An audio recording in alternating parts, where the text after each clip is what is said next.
It was a bright sunny day in Los Angeles, and George and Louise Jefferson had just arrived for a business trip. George, always the opportunist, had heard about a prime piece of property next to a junkyard in Watts, and he saw it as the perfect expansion for Jefferson Cleaners. However, he wasn't thrilled about the neighborhood. This wasn't New York after all. With his mind set on the deal, George confidently declared, "We're going to make this neighborhood look like Fifth Avenue." But as the Jeffersons pulled up to the address, they found themselves staring at a junkyard that looked like it had been plucked straight out of a bad dream. Old car parts, rusted metal, and piles of scrap metal littered the lot. George's face twisted in disgust as he looked at the disorganized mess. "Look at this place, it's a dump," he muttered under his breath. Louise, ever the optimist, tried to soften the blow. "Well, George, it's not exactly a 5-star hotel, but maybe it's not as bad as it looks."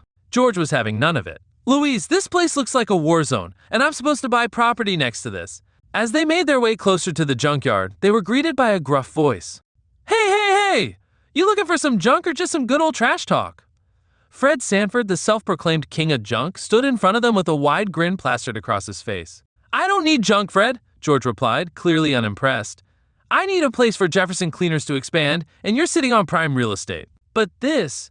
He waved his hand in the direction of the junkyard. "This is the kind of place I don't need." Fred's eyes twinkled with mischief. "Oh, you think you can come in here and clean up my junkyard, huh? What do you think, you're going to turn this place into a fancy dry cleaner?" George puffed out his chest. "You bet I am. Jefferson Cleaners can turn anything into gold, and I'm willing to buy that land off you if you're willing to sell." Fred scoffed. "Sell? This junkyard's been in my family for years. What you call junk, I call treasure, pal." Louis stepped in to smooth things over. "George, maybe Fred's right. It's not the prettiest place, but we might be able to make a deal." But George wasn't convinced. "Oh, I'll make a deal, all right. I'm not just going to sit here and let him keep selling old car tires and scrap metal." He turned to Fred with a look of determination. "We'll clean this up. We'll make some money, and I'll buy the land. And you, Fred Sanford, will learn a thing or two about business." Fred just laughed, his belly shaking. "Business? Ha! I've been running this junkyard for longer than you've been in the dry cleaning game. I don't need no fancy schmancy plans and suits to make money. This junk is gold. You just don't see it." George wasn't backing down, and soon enough both men were squaring off. "I'll tell you what," George said. "If you think you can run a business here, let's work together. I'll show you how to make this junkyard something to be proud of." Fred leaned back in his chair, his arms crossed. All right. But I'm telling you, George, you're going to need more than your fancy suit to turn this into Fifth Avenue." The two men began working side by side, though it was clear neither of them was particularly happy about it. George tried to organize the piles of scrap metal into neat little rows, but Fred, ever the rebel, insisted on leaving things just the way they are. When George picked up a broom and started sweeping, Fred swiped it out of his hands, grinning. "What are you doing? This isn't a hotel, it's a junkyard. Ain't nobody gonna care if there's a little mess around here." George, in his crisp suit, didn't take kindly to the casual attitude. "Fred, this place needs structure. You can't just throw junk everywhere. It's unprofessional." But Fred wasn't interested in structure. "Look, George, the junkyard is my business, and I've been running it just fine. Who's gonna care if there's a little rust on a car bumper or a tire or two lying around? People come here because I've got what they need, junk." The more they bickered, the messier things became. George accidentally tripped and fell right into a pile of old tires.